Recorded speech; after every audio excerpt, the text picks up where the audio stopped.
시청자 여러분 안녕하십니까? 한 주간의 중앙 정치권을 재조명하는 박종환 TV 방송의 시사 전망대입니다. 오늘도 중앙 정치권의 뜨거운 뉴스와 익산의 뉴스를 가지고 여러분 곁으로 달려가겠습니다. 이번 주 첫 섹션 주제는 민주당의 대선 후보들의 선두 경쟁 어떻게 진행되고 있으며 또 정치권의 사건 뉴스는 어떤 것이 있는가를 가지고 첫 진행을 하겠습니다. 본 방송에 앞서 유튜브 방송 아래 빨간 글씨 구독 무료 서비스 신청 눌러주시고 재밌게 풀어가겠습니다. 시청자 여러분, 우리 본 방송이 시작한 지 7개월도 못 됐습니다. 시청자 여러분의 뜨거운 성원과 구독 신청으로 힘을 보태주시기를 바랍니다.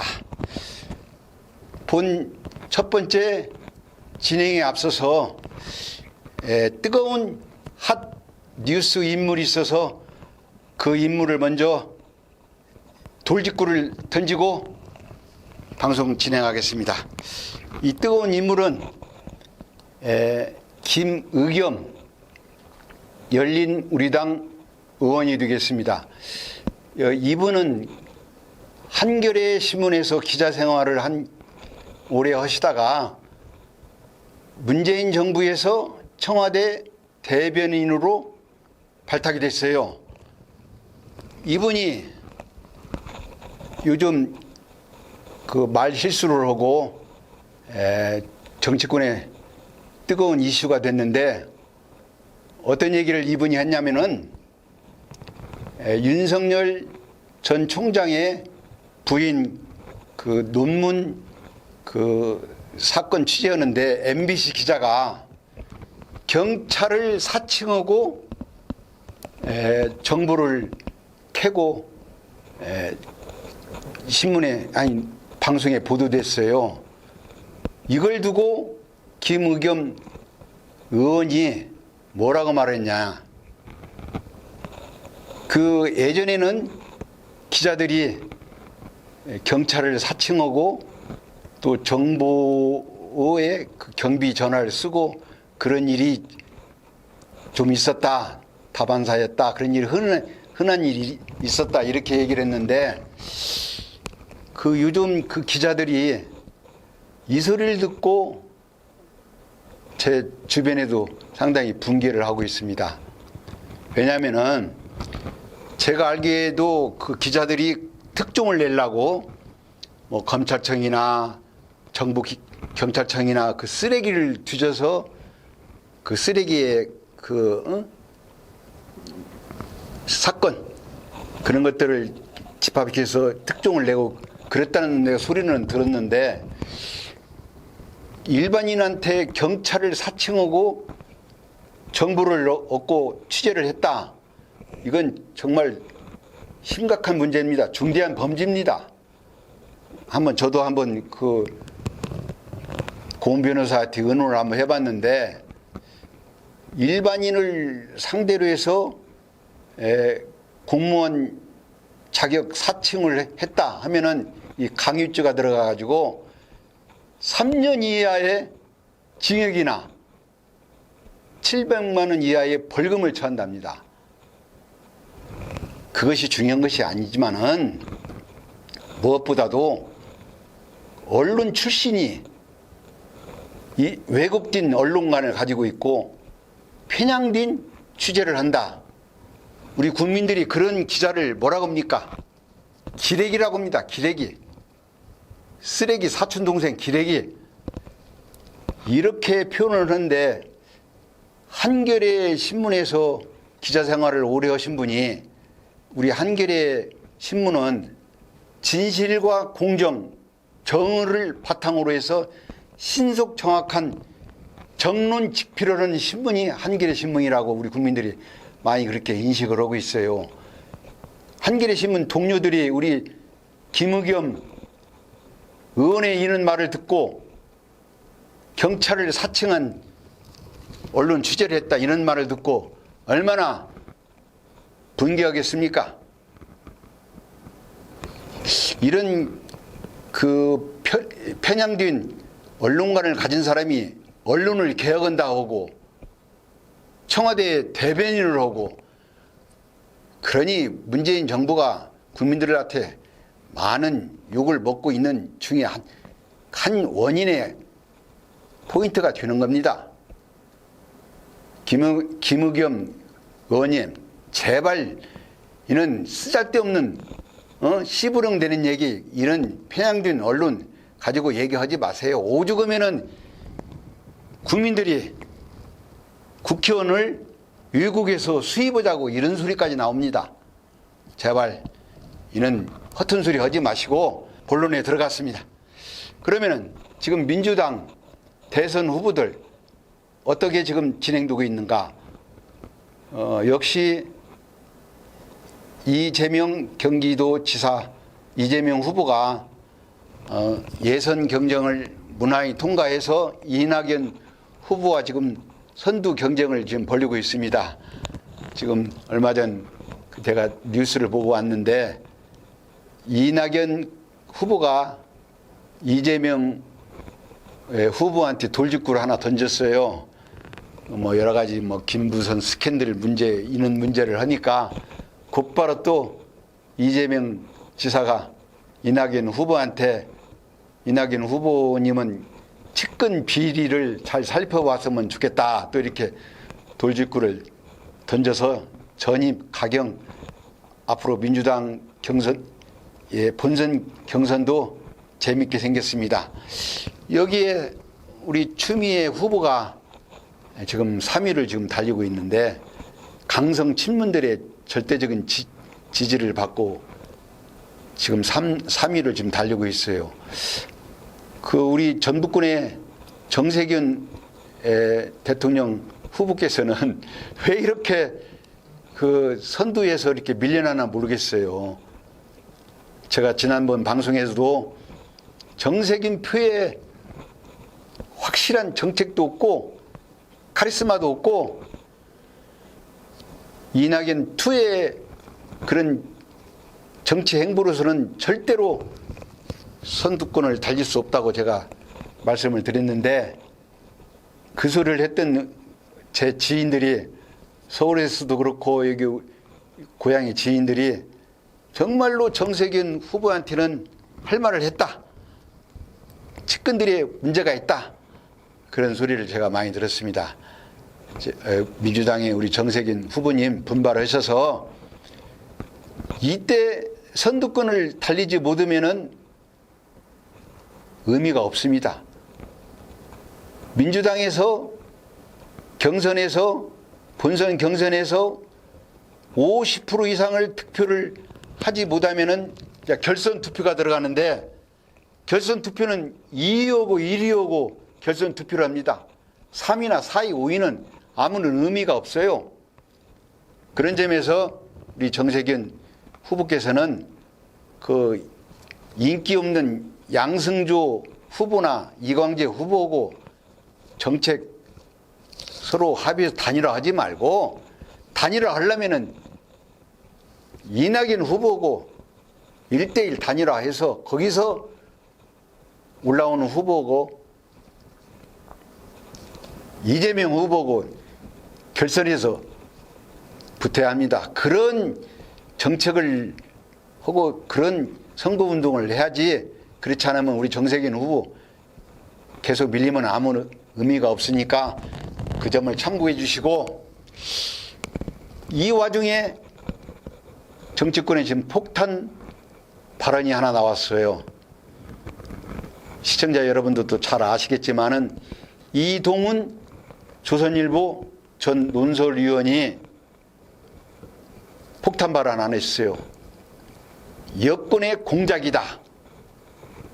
무슨 얘기냐면은 여권의 인사가 찾아와서 와이를 치고 자기들을 도와주면은 없었던 일로 하겠다. 없었던 일로 하겠다. 그 경찰하고도 조율이 됐다. 그 Y가 윤석열 전 총장을 지칭하는 것 같아요. 이는 공작 정치다 하고 지금 경찰이 지금 조사를 받고 있는데, 이 말이 만약에 사실이라면은 아마 대통령 선거는 큰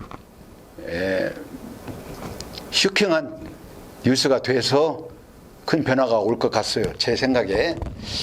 그렇다면은 그 이동훈 전 논설위원이 확실하게 유가 원칙에 의해서 누가, 언제, 어디서, 왜, 무엇을, 어떻게 기자 생활을 오래 하셨으니까 유가 원칙에 의해서 누가, 집권당이 누가, 언제, 어디에서, 왜, 무슨 목적으로, 무엇을 어떻게 하자고, 그걸 확실하게 밝혀야 합니다. 그 이동훈 그 기자 생활을 오래 하셨으니까 앞으로 제2차, 3차 폭로가 나올 것도 같은데, 하여튼 간에 그런 확실한 팩트가 없이는 이거 이번에 큰 이동훈 기자의 큰 실책이 될 것 같아요. 근데 제가 보기에는 무슨 팩트가 있을 것 같습니다. 제 2탄, 3탄도 나올 것 같아요. 자, 그렇다면은 국민의힘 이준석 당대표는 지금 어떻게 하고 있는가? 변화와 혁신을 요구하는 국민의힘 이준석 당대표는 제가 보기에는 좀 잘하고 있습니다.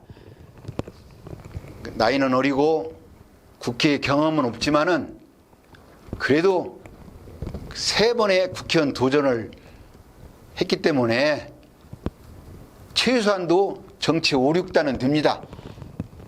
시의원이 후보의 선거에 떨어지면 정치 1단은 되고, 시장이나 국회의원들이 도전해서 떨어지면 최소한 2단은 됩니다. 우리 국민의힘의 이준석 대표는 3번 떨어졌으니까 정치 6단 정도는 됩니다.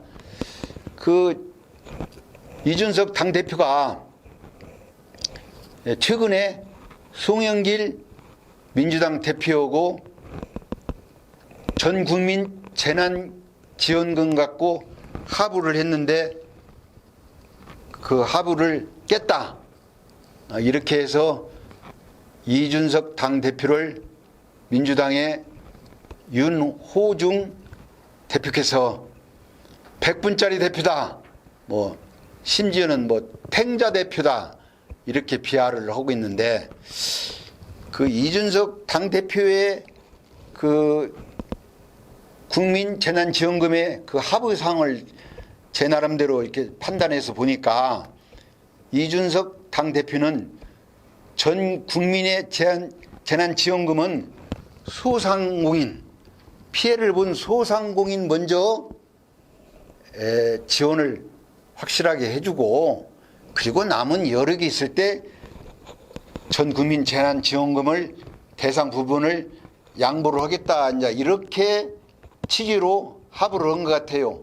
이게 이제 서로 잘못 해석이 되고 잘못 전달이 돼서 민주당에서 지금 발끈해서 이준석 당대표를 탱자 대표라고 이렇게 했는데, 제가 그 민주당의 윤호중 그 대표님한테 한마디 제가 말씀드리겠습니다. 이준석 국민의힘이 당대표가 탱자 대표면은 민주당의 원내대표는 무슨 대표입니까? 윤호중 그 원내대표하고 이준석 당대표 급이 틀려요. 이준석 당대표는 송영길 대표하고 파트너입니다.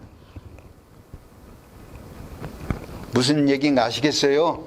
말을 함부로 하면 안 된다. 격조 있게, 원내대표답게 격조 있게 말해주기를 바라겠습니다. 그리고 그 국민 재난지원금은 이 집권당에서도 다 말이 틀려요. 국무총리 뭐라고 말씀했습니까? 지금 정부가 빚내서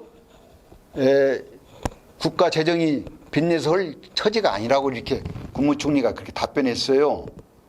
그리고 부총리, 홍남기 부총리,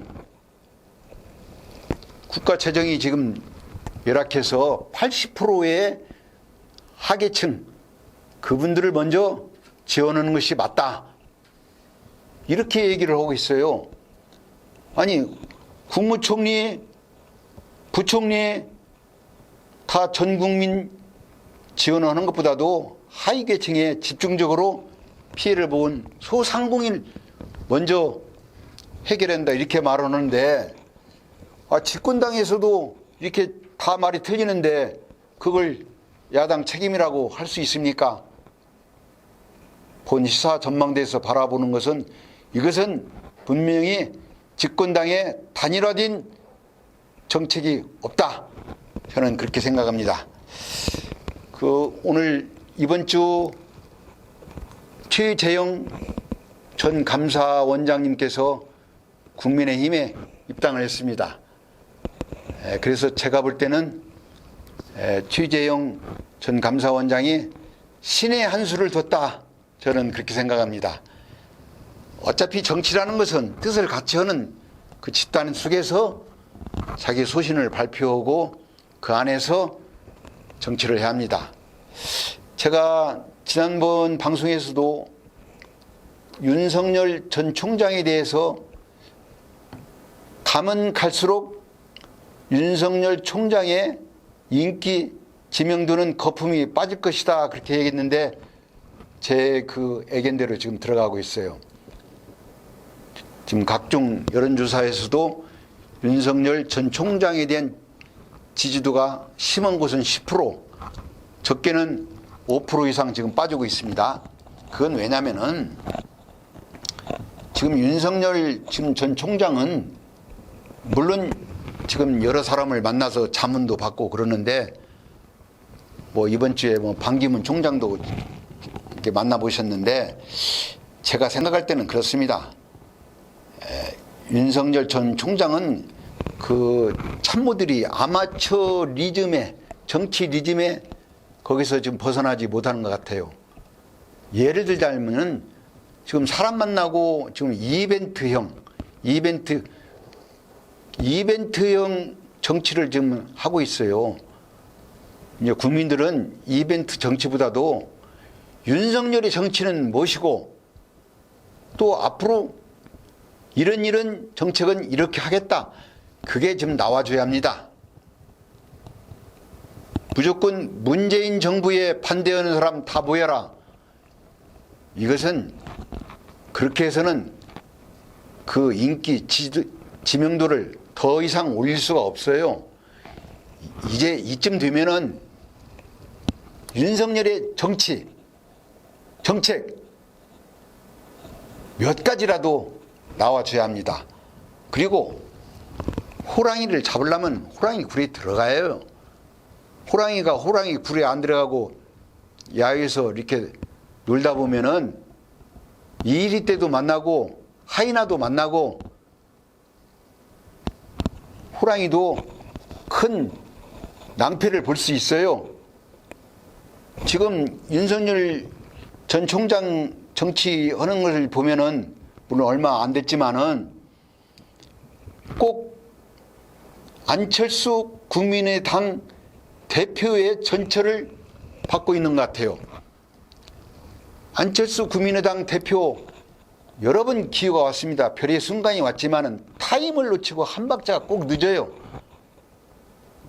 안철수 국민의당 대표의 정치 행태를 반면 교사 삼는다면은 윤석열 전 총장은 하루라도 빨리 자기가 바라는 그 국민의힘 정치 형태의 정책이 같다면은 그 당에 입당을 해서 거기서 선의 경쟁을 해서 지명도를 높여야 하지 않나 저는 개인적으로 그렇게 생각을 하고 있습니다. 자, 지금 국민의힘에서 그 차강 후보들을 한번 봅시다. 차강 후보들을 보면은 그 우량주들이 많이 있어요. 차강 후보들도 유승민 의원, 원희룡 의원, 홍준표 의원, 또 최근에 또 박진 의원도 출마를 한다고 그래요.